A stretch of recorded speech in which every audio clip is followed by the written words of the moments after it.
Welcome everyone to Gimli's Forge.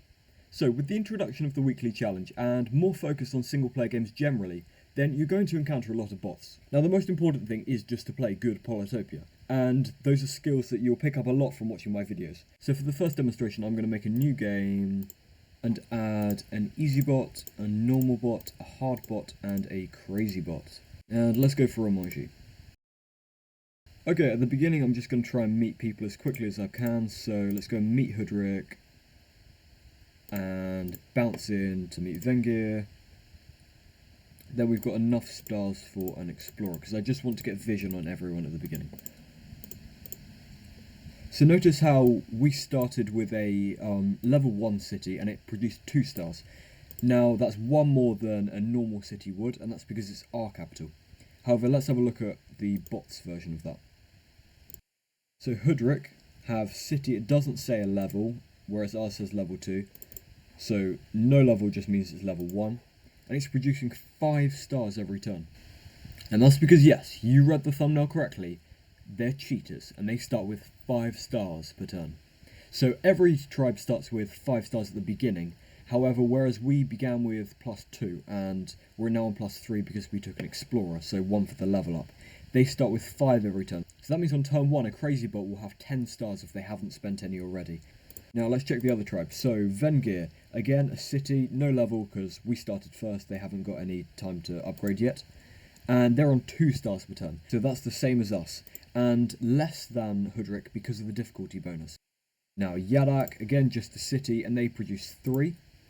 And let's get a rider, so next turn we can bounce in and meet Imo. They've moved into our vision anyway. We meet Imo, but we want to have a look at their capital. And these guys only produce 1 star every turn, so even worse than us. And that's because Imo is the easy bot. So easy bots just produce 1 star per turn in their level 1 capital, so that's the same as a normal village that you'd go out and capture. Then our normal bots produce 2 stars per turn in their capital, so that's the same as you. Our hard bot starts with +3 and the crazy bot starts with +5. So I believe their algorithms are still fundamentally different, and the crazy bots are playing in a better way than the hard bots and the normal bots and the easy bots who do play very passively. And I'll get to that in future points at some of the other differences. So it's not just the stars, but certainly the stars per turn do play a significant impact, especially in the early game when you meet them. And sometimes I've wondered before I knew this, how on earth are they so developed? How on earth are they pulling crazy tech moves on turn 1? And that's why they are genuinely cheating.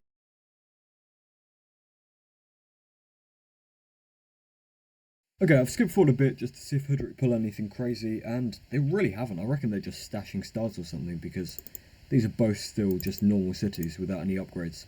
But I want to show you that before doing this, they're on 5 stars per turn. Now let me just jump in here. Okay, so we're on, it goes down to 0 again because they're not getting the income. And then next turn, when we capture, it would be lovely if we got that nice juicy 5 stars per turn. However, you'll see on capturing, we only get the 1. So the only time you ever get a bonus is for your own capital, and that applies to the bots as well. So this next trick applies to any weekly challenge games or single player games where all of the tribes are the same difficulty. And anyone who's seen my previous video will already know this, but if you haven't, I recommend checking that out.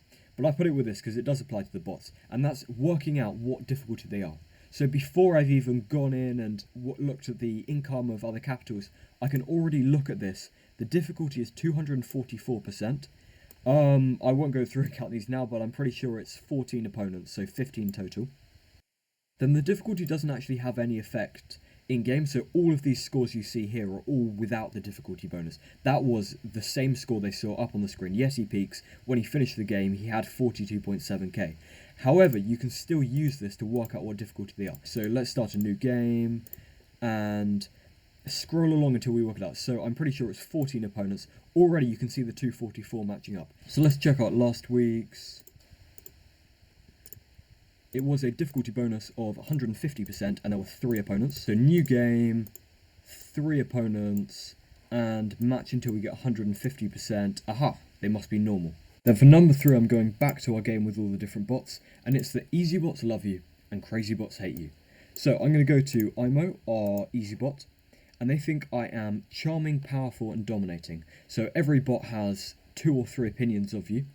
And powerful and dominating, these are both to do with the state of the game. So I have a strong military power, but I'm about to win the game. However, charming, for some reason they just seem to like you, and that for some reason is because they're an easy bot. So they like me regardless, and that's part of what makes it easier, that they're going to be more likely to accept peace with me, more likely to just stand by and let me attack them. Whereas going to our hardest bot, so, oh, I forgot that I took their capital earlier, Hoodrick, think I am violent and intrusive. Those are both to do with the state of the game, so our borders are close, and I've recently attacked them. However, the annoying, they just don't seem to like you. So the annoying thing is, annoying crazy bots annoyingly just think you're annoying. And it makes it a lot harder to get peace treaties sent through at the beginning, and means they may just come and, well, they do come and attack you straight off the bat without any valid reason. So, let's go. We've seen our easy bot, thinks we're charming. Our normal bot also thinks we're charming. However, that may be replaced in future if there are more things that we've done to them. I think that overrules the initial charming nature. And our Yadak think we are wise, dominating and powerful, so all to do with the state of the game, and no mention here of any prejudice. The number 4 is that they value grudges with you more than their own survival. So in this case, I've spent 20 turns just rushing to surround IMO. I've got some really great forge spots in the process, but I've surrounded them with my Zinxi warriors, or rather Sharpo, I think is the name of the skin. The assassins are completely surrounding them. They have no hope, apart from if I send them a peace treaty. So if they did accept, it would stop me from being able to attack them until I broke peace. And this is a domination game. My objective is to take all of the cities on the map, and since they're my opponents, their objective should be to stop me doing so. So purely strategically, the only logical move here is to accept my peace treaty, and in doing so delay the inevitable of me taking their city. But remember, they're a bot, and they think I'm threatening, dominating, and intrusive, and have a horrible relation with me. So, even though it would make sense to survive longer that they'd accept peace, let's see what they actually do. Nope, not at all. Peace treaty rejected. Try and attack with my battleship, and let's punish them for that. So leading on from that, it connects to the past 2 points, so I won't make it its own one. But they don't accept without a good reason. So for a crazy bot where they start off thinking you're annoying and have an already less than neutral relationship with you, it makes it very hard to get peace treaties accepted. With easy bots, I think they're a lot less restrictive on signing the paperwork, so they'll accept anything without really reading the terms and conditions. But with crazy bots, which are the only ones I ever really play with, it's pretty difficult to get a peace treaty accepted in the first 8 turns. But the best ways to do so early on are sending embassies. And even so, it may take a couple turns after getting the embassy, but at least they'll think you're diplomatic, and that can help towards those relationships. And the other thing is, if they think you're wise. So being friends with neighbours is hard, but say you have an enemy sandwiched between you and you're both attacking them from each side, you can often get the city, and in doing so, they'll like you since you are attacking together, and you can get an embassy out of that, so win-win. But remember, they'll never accept without having high opinions of you, however it may help them strategically. Number 5 is about bot turn order. So notice that this is the first warrior, the one they've started with. And what I've discovered by just observing their behaviour a bit is that they tend to operate in the same order each time. So this is the first warrior they started with, they move that first and then warrior 2. And I don't know why this happens, but in this case, the new warrior they create, warrior 3, is inserted in the middle between them. I'm not sure if this is a steadfast rule or just what's happened in this case, but notice that when they play now, they move their first warrior first, then they choose to do nothing with the third warrior. So I'm going to call that warrior 2 from now on because it's the one that's in the middle. So the glow around it is gone, showing that they've computed that it's optimal just to stay in this place, probably because they're maxed out on warriors and they're worried Yadak's going to roid themselves in, I don't know. And then finally they move this, which I'm going to call warrior 3. And if we follow their moves for the next few turns, you'll see that they do it in the exact same order. So this one moves first, and then they chose to do nothing with the others, but you'll see this one goes dark first and then before the other. So warrior 1 first, then warrior 2 and warrior 3 in the same order we saw last time. Come turn 4, let's see if that continues. And indeed it does. They go 1, 2, 3, same order as before. Turn 5, same thing happens, and then this warrior is inserted in. So I think that as you get later in the game, there'll be more things going on. So maybe they'll take a look at one, decide actually it's better to wait to move on to the village before we get more vision, or it's better to operate in this certain turn order. But early on in the game, when there's not much going on, you can kind of not totally rely on the fact, but make the assumption that they're going to move in the same way as they have in previous turns. So I'm viewing this in a replay now, but in an actual game, when you encounter a tribe, you'll see them for the first time, and therefore you won't know all of the orders that they've been created and moving in before. However, you can observe them on that turn, and know that next turn, chances are they'll move in the same way. So let's see if this continues further down the line. Yes, they go 1, 2, 3. Warrior 1 first, then 2, then 3. However, turn 8 is when this starts to break down, because they start by moving the second warrior. My assumption is because they've already got one on the village. Capture with what was warrior 1. And then here, which really surprises me, they choose to do nothing. So I didn't know that was possible. If you're a player and you chose to just leave a unit, it would heal at the end. But in this case, they got attacked before, so they healed themselves. Were attacked and went down to 9. Were attacked again and went down to 5. And then I wonder if this is a bug, because I don't see any reason why a bot wouldn't and isn't healed. So potentially that's just something about it being an easy bot and it's making it easier for when you're playing them, but I don't see why there should be an option to do nothing when you can heal instead. I think that probably is a bug. So not a steadfast rule, but generally the order you see a tribe move in one turn will be the same order that they use in the next turn. So you can use that to your advantage. For example, perhaps in an archipelago game, if there aren't too many options, then if they're moving in a predetermined order, that may restrict their movement, and you can know, they won't be able to reach my city. So potential to take a bit more managed risk with this in mind. Number 6 is regarding tribe names. So have you ever noticed that when you play against bots, you often encounter similar names in different games? Now, one side of this is the city names themselves. So my capital here is called Poxipo, formed from the 2 components. So those are generated from a random list of starter syllables and secondary syllables, and they're unique to the tribe. So the first tribe to capture an unclaimed village will have the village named after them, and it will forever sound like a city of their heritage. But what I'm really talking about here is the names of the leaders themselves. So already going into this, I know I'm going to meet Bardor and I'm going to meet Aquarion, and their leaders are going to be called Linlin and Nepico. Let's step onto the mountain and do that. Lo and behold, you meet Bardor, their leader Linlin, and Aquarion, their leader Nepico. And that's the same for all of the tribes. So let's skip forward a bit and meet Polaris. And I already know this guy's going to be called Nupi. Yep, you meet Polaris, the leader Nupi bows in awe of your mighty civilization, and you get 3 stars. So how did I know? Well, all of them are predetermined, and we're in a game here with one of every tribe, so we'll get all of the tribe first names. But there's actually a table here which I'm going to show, and you can see how all of the bots have predetermined names. So in our game, we'll meet all of these, apart from the top one, of course, because we're playing as Xingzi. But our opponents will be named all of these, and if we were in a game with just Imperius bots, so 7 opponents, we'd get the first one being called Doppelus, so the one with the classic blue borders, and then each subsequent one would take on a different predetermined name. Now, some of these have more than others, so Xingzi have, I think, names for all 15 opponents that you could encounter, whereas with Kiku, you'll just get the first one with the classic green will be called Nuko, but then others will be randomly generated names, which still fit the theme of Kiku in the same way that the city names themselves do, but you won't be able to predict them. So since there's only a finite number of these combinations, yes, you're bound to encounter cities of the same name. Like, I'm sure you've seen a Hoodric city called Berry, or a Zabasi city called Zuza, or something similar.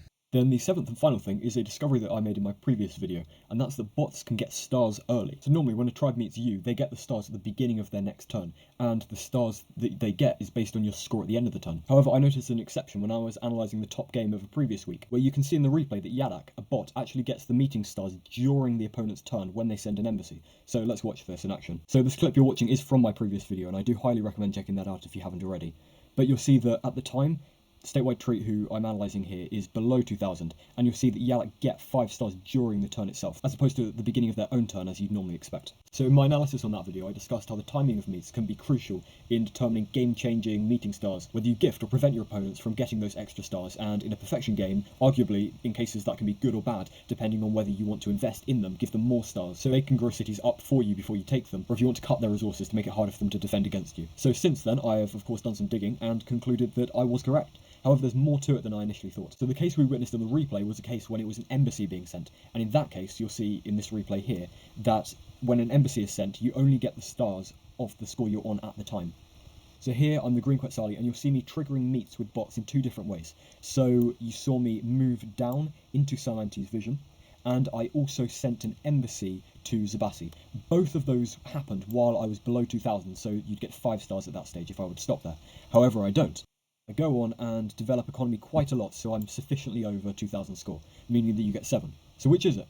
5 or 7? Let's see it from Simanti's perspective. So on my turn, they see me moving, and this is all skipped because from their perspective, nothing's really happening. You can flick through and watch the score changing during their turn, but if I'm locked in on their perspective, then watching through my turn, only has one thing happen, me moving in. And you will have seen on this that they get 7 stars from that. You'll also notice that this happened at the very beginning of their turn.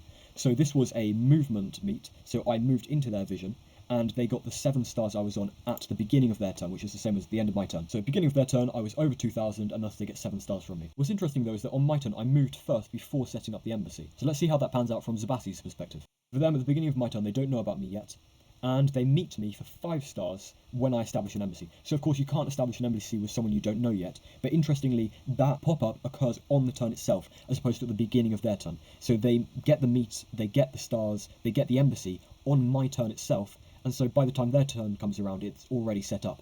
And part of that is because they already get the income from it. So notice how even though I moved first to let Saimanti meet me first, when I was below 2,000 score, and then afterwards I built the embassy, still below 2,000 score, and met Zabassi afterwards, they got the meeting stars first and got fewer stars than Saimanti, who I moved into their vision beforehand. However, I've done some further digging, and that is not all.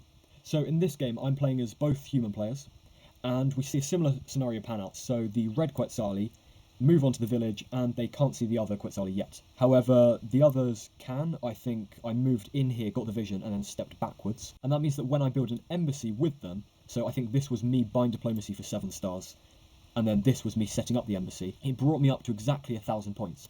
However, upon the point of establishing the embassy, I was only on 960 points, so I got the extra 40 points for discovering these 8 tiles, each giving me 5 points each, bringing me up to 1,000. And so from the red tribe's perspective, let's watch the turn run through. They meet for 3 stars, and then see that the embassy's been established. And so interestingly, even though I was on 960 at the time and I'm bumped up to 1,000, the score used is the one before. And so that proves that it's not something exclusive to bots, it's actually exclusive to embassies, and can be useful in both bot and human games. However, since this is something I discovered by analysing Weekly Challenge Game, and can be hugely useful when playing against large numbers of bots and deciding if and when to send embassies, I think this definitely deserves a place on this list. So I know I certainly learned something when playing around and testing for this video, and I hope you did too. Do comment down below how many of these were new to you, and if you haven't already, I highly recommend watching this video here, in which I analyse my own gameplay, bagging me top 20 in the Gold League, as well as what the top player did to do better. If you like this, please subscribe for more Polytopia and other strategy games, and best of luck crushing bots.